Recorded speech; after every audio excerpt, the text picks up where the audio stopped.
क्या पढ़ रहे हैं शुंग सम्राट? आओ पूर्णा।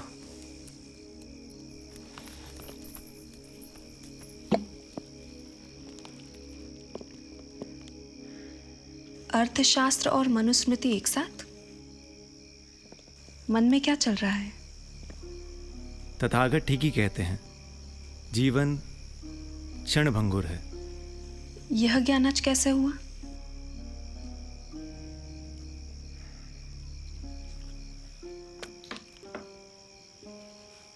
मेरे पितामह सम्राट पुष्यमित्र शुंग ने मौर्य सम्राट बृहद्रथ की हत्या की और शुंग साम्राज्य की नींव रखी। उन्होंने महान अश्वमेध यज्ञ किया। तात वसुमित्र उस अश्वमेध यज्ञ के अश्व के रक्षक थे। उन्होंने यज्ञ के अश्व की रक्षा करते हुए यवनों से युद्ध किया। ऐसे महापराक्रमी और महान योद्धा वसुमित्र की नाटक देखते हुए हत्या होती है। जो रणभूमि में वीरों से नहीं मारा जा सका, उसे रंगभूमि में विश्वस्तों ने आसानी से मार गिरा। यह है जीवन।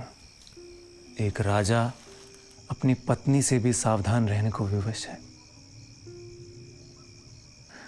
देखो क्या कहते हैं भगवान कौटिल्य। मां की शैया के नीचे छिपकर कारुष के पुत्र ने अपने पिता की हत्या की थी। भद्रसेन की पत्नी से मिलकर वीरसेन ने अपने भाई की हत्या की थी। धान की खीलों में शहद की जगह विष मिलाकर काशीराज की पत्नी ने काशीराज की हत्या की थी।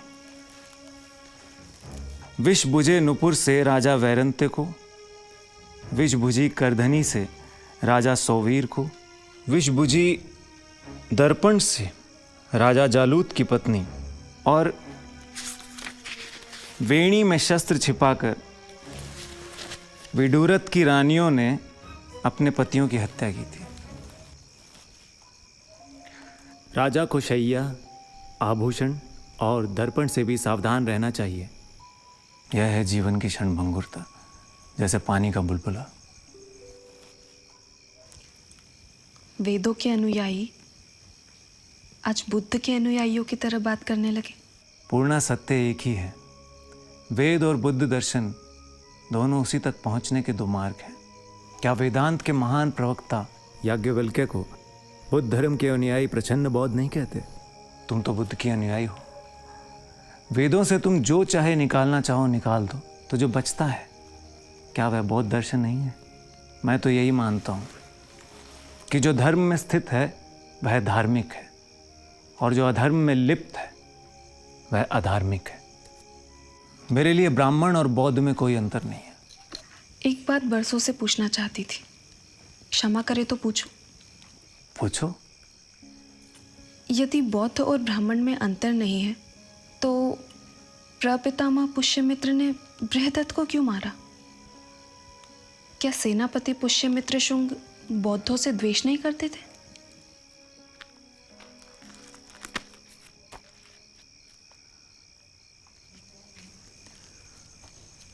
पूर्णा, क्या तुम भी यही मानती हो कि प्रपितामह बौद्ध देशी थे? मैंने लोगों से सुना है। प्रपितामह ने सम्राट बृहद्रथ को इसलिए मारा था क्योंकि वह अपने धर्म में स्थित नहीं था, राजधर्म में स्थित नहीं था। तुम ही तो कहती हो, न जच्चा वसलो होती न जच्चा होती ब्राह्मणों, कमुन्ना वसलो होती कमुन्ना होती ब्राह्मणों। जाति से कोई शूद्र नहीं होता, न जाति से कोई ब्राह्मण। कर्म से व्यक्ति शूद्र होता है और कर्म से ही ब्राह्मण। पितामह ने अपने धर्म के लिए बृहद्रथ पर हथियार उठाया था। वे कर्म से क्षत्रिय थे।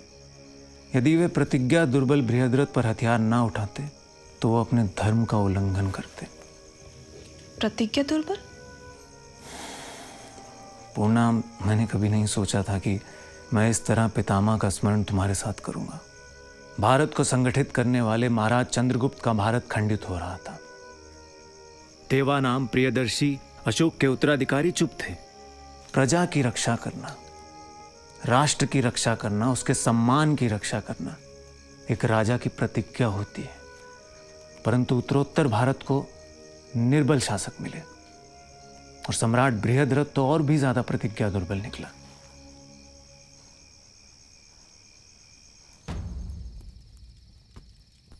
सेनापति, आदेश। बलाध्यक्ष, तुम घर जाओ, मैं कुछ देर बाद जाऊंगा। सेनापति।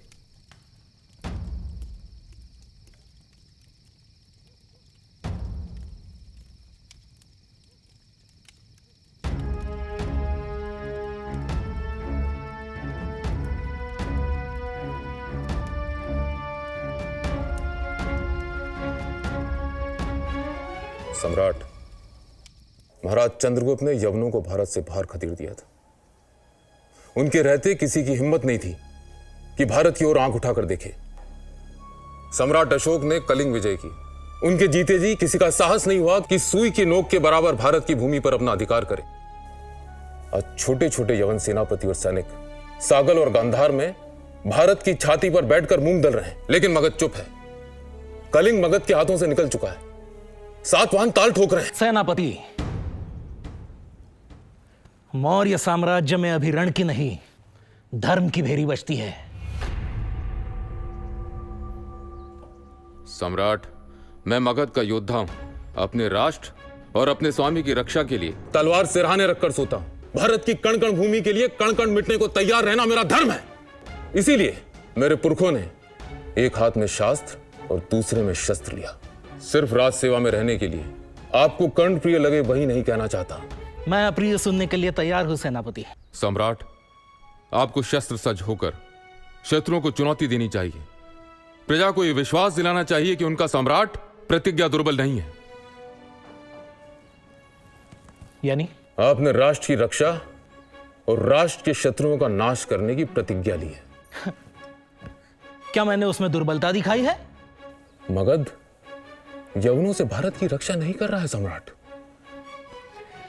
यवन पीढ़ियों से पंचनद और गांधार में रहते आ रहे हैं। क्षमा सम्राट, प्रजा मानती है कि सम्राट को धर्म विजय में रुचि है, शत्रु विजय में नहीं। युद्ध मनुष्यता का भविष्य तय नहीं कर सकती सेनापति। धर्म विजय सबसे बड़ी विजय है। वीर और प्रजा इसे रण भीरुता कहते हैं। और क्या कहती है प्रजा? जो आपके गुप्तचर कहने का साहस नहीं रखते। क्या? कि मौर्य सम्राट पूरे साम्राज्य को स्तूपों और विहारों से पाट देंगे। बौद्ध संघ को विहारों के लिए भूमि सुलभ है, पर निर्धन किसानों के लिए नहीं। यह ब्राह्मणों का द्वेष बोल रहा है सेनापति। प्रतिज्ञा दुर्बल मैं नहीं, यह समाज दुर्बल है जो बुद्ध को, धम्म को, संघ को, नए विचार को, परिवर्तन को स्वीकार नहीं कर पा रहा है।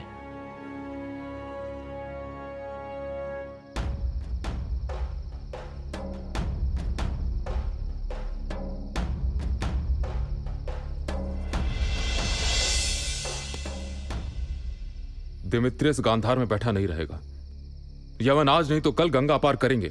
षड़ताम पुरुषो जहाथ बिन नाम नावाम इवारणवे। टूटी हुई नाव को मनुष्य जैसे समुद्र में छोड़ देता है, वैसे ही अरक्षितारम राजा नाम, रक्षा करने में असमर्थ राजा को छोड़ देना चाहिए। यह महाभारत का कथन है। बहुवै राजन्यो निर्तम करोति।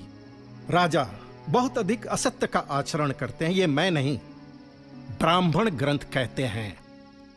राष्ट्र टूटी हुई नाव नहीं है अमात्य।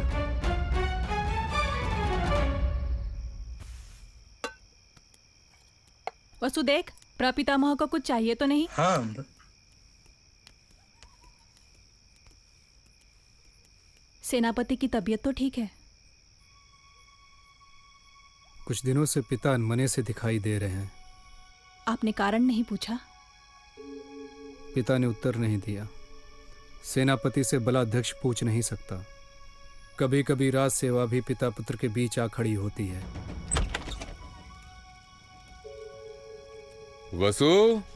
वसुमित्र। पितामह। ज्येष्ठ वसु दिखाई नहीं दे रहा है। प्रपितामह के पास है। आप लोगों ने भोजन नहीं किया? आपकी प्रतीक्षा कर रहे थे। और पिता ने? उन्होंने कर लिया है। पितामह, प्रपितामह आपको पूछ रहे हैं।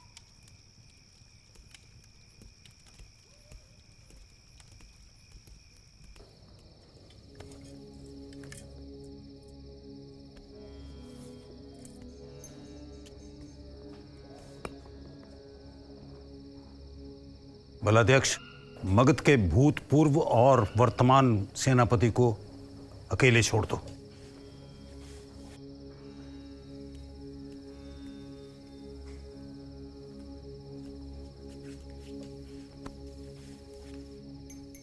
क्या चिंता है? सम्राट से मैंने नए हथियारों और जवान घोड़ों की मांग की, सैनिकों के लिए अधिक वेतन और भत्ते की मांग की, लेकिन सम्राट ने कोई उत्साह नहीं दिखाया। क्या कहा सम्राट ने? यदि युद्ध नहीं तो नए हथियार क्यों, अधिक वेतन क्यों? सैनिक संतुष्ट हैं? सैनिक मगध भक्त हैं, इसलिए अनुशासन में है, पर प्रजा में असंतोष है। अपनी बात पूरी करो।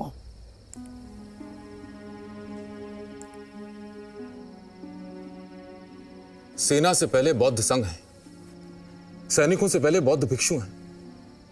सम्राट पक्षपात कर रहे हैं। कलिंग और सातवाहन युद्ध के लिए तत्पर हैं। सागल में यवनों का उपद्रव बढ़ रहा है। विदर्भ में बैठे याज्ञसेन पर विश्वास नहीं किया जा सकता। पर याज्ञसेन तो विदर्भ में मगध का राज्यपाल है। मौर्य मंत्री कौंडिन्य उसका साला है। मंत्री उसका साला है, इसीलिए तो समस्या है। और सम्राट की सुरक्षा को लेकर भी चिंता है। भिक्षु भिक्षुणियों के प्रवेश पर राजप्रसाद में कोई रोक टोक नहीं है। नट नर्तक नर्तकियों की बहार है। पुष्यमित्र, पीढ़ियों से हमारा कुल मौर्य साम्राज्य की रक्षा करता चला आ रहा है। हमारे लिए किसी भी धर्म से पहले राष्ट्र है। वो धर्म जाता है तो जाए, राष्ट्र नहीं जाना चाहिए। हमेशा यजुर्वेद का ये आदेश याद रखना, वयम राष्ट्रम जागृयाम। हम हमेशा राष्ट्र के लिए जागृत रहें। राष्ट्र यज्ञ इयम ते यज्ञात तनु। इसलिए राष्ट्र की रक्षा करने वाली सेना और सेनापतियों को नमस्कार किया जाता है। नमः सेनाभ्य सेनानीभ्यश्च वो नमः। उसी समय सम्राट बृहद्रथ ने राजप्रासाद के प्रधान रक्षक की हत्या की। अपने ही अंतर्वंशिक की? क्यों? क्योंकि अंतर्वंशिक ने गांधार से उपहार में आई एक यवन सुंदरी और उसकी दासियों को बिना जांच के सम्राट के पास जाने से रोका था। फिर?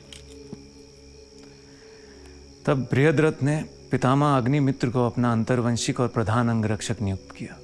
सेनापति इससे प्रसन्न नहीं थे। यह ठीक नहीं हुआ तात। धर्म सम्राट की वाणी में है, आचरण में नहीं। जो अंतर्वंशिक के साथ हुआ वो अग्निमित्र के साथ भी हो सकता है। पुष्य, तुम दोनों अपना अपना कर्तव्य करो।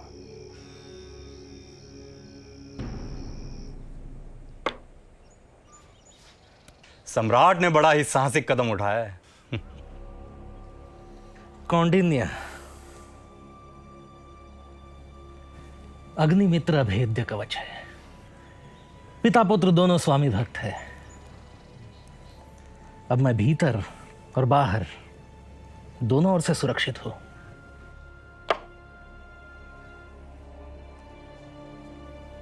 जैसा प्रपितामह का अनुमान था वैसा ही हुआ।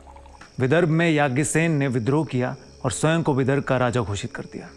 सेनापति ने तुरंत विदर्भ में सेना भेजने की सलाह दी, पर सेना की बजाय बृहद्रथ ने मौर्य मंत्री कौंडिन्य को याज्ञसेन को समझाने के लिए विदर्भ भेजा। सम्राट को कैसे समझाऊं कि विदर्भ में कौंडिन्य ने ही याज्ञसेन को स्थापित किया है। साला जीजा दोनों मिले हुए हैं।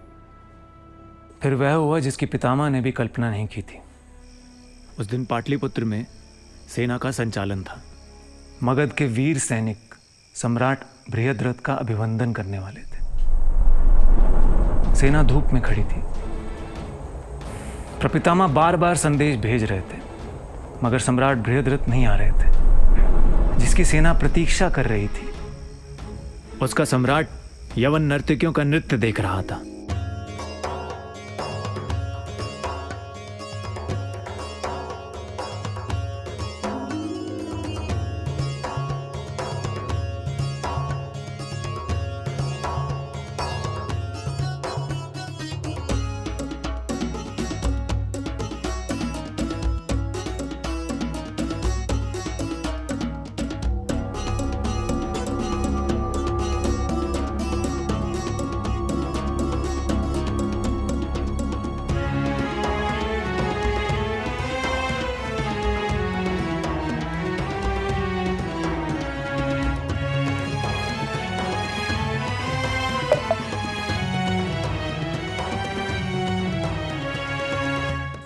इसी तरह पितामह अग्निमित्र सम्राट बृहद्रथ को सैनिक अभिवंदन के लिए ले आए।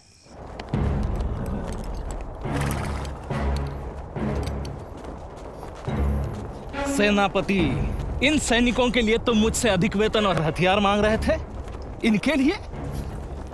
इससे तो बेहतर होता ये धम्म के सैनिक होते और इनके हाथ में भिक्षा पात्र होता और युद्ध की पुकार की जगह ये धम्म का घोष कर रहे होते।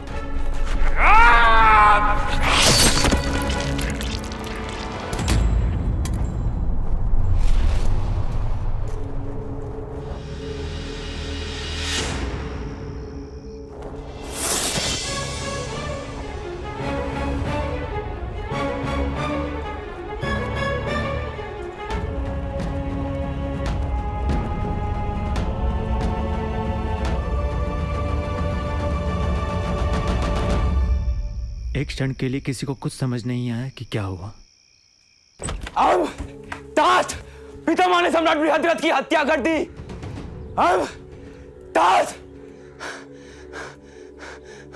सेनानी पुष्यमित्र की जय! सेनानी पुष्यमित्र की जय! सेनानी पुष्यमित्र की जय! सेनानी पुष्यमित्र की जय! पितामह अग्निमित्र को समझ नहीं आ रहा था कि वे क्या करें, अपने पिता की हत्या या आत्महत्या। मैं किसका धर्म निभाऊं पितामह? पुत्र का या सेवक का? अपने स्वामी की हत्यारे से युद्ध कर वीर गति पाऊं या आत्महत्या करूं? स्वामी? किस स्वामी के लिए अब आप प्राण देंगे? चाहिए अपने सेनापति का साथ दीजिए, और यदि अपने पिता से लड़ना है तो अपने पुत्रों से भी लड़ने को तैयार रहिए। वसु छोटा है, इसे मारने में आसानी होगी। तात, मुझे आज्ञा दीजिए, मैं अपने सेनापति की सहायता के लिए जा रहा हूं। सेनापति ने तुरंत मंत्री परिषद की बैठक बुलाई।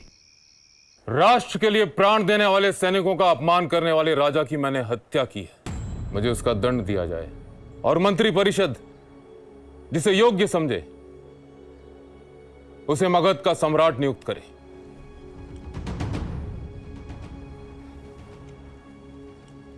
सेनापति, इस राष्ट्र ने वचन दुर्बल, प्रतिज्ञा दुर्बल शासकों का शासन देख लिया।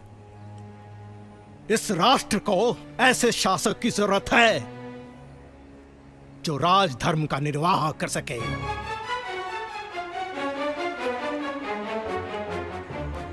मंत्री परिषद और बलाध्यक्षों ने मिलकर सेनापति को शासन का दायित्व स्वीकार करने को कहा और पाटलिपुत्र ने सेनापति पुष्यमित्र शुंग का राज्याभिषेक किया। माता भूमि पुत्रोहम पृथ्वीव्याह, यह भूमि मेरी माता है और मैं इसका पुत्र हूं। नमो मात्रे पृथिव्यै, मैं माता पृथ्वी को नमस्कार करता हूं। नमः सभाभ्यः, सभापतिभ्यश्च वो नमः। सभी सभाओं और सभापतियों को नमस्कार। सभी छोटे बड़ों को मेरा नमस्कार।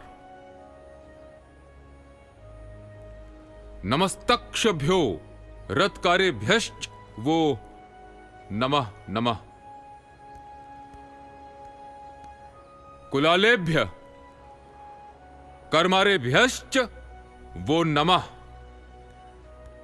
शिल्पकारों, रथकारों, कुम्हारों, लोहारों, सबको मेरा नमस्कार। भूत, भविष्य और वर्तमान के श्रेष्ठ जनों को मेरा नमस्कार। महाराज मनु का यह कहना है कि वो राजा जो अपने मंत्रियों और लोक सेवकों के साथ अपनी प्रजा को पीड़ित और चोर लुटेरों द्वारा सताए जाते देखता है, ऐसा राजा जीवित नहीं, मरा हुआ है। यदि मैं शास्त्र के अनुसार अपने कर्तव्यों का पालन ना करूं तो मैं प्रजा का अपराधी होऊंगा, पाप का भागी होऊंगा।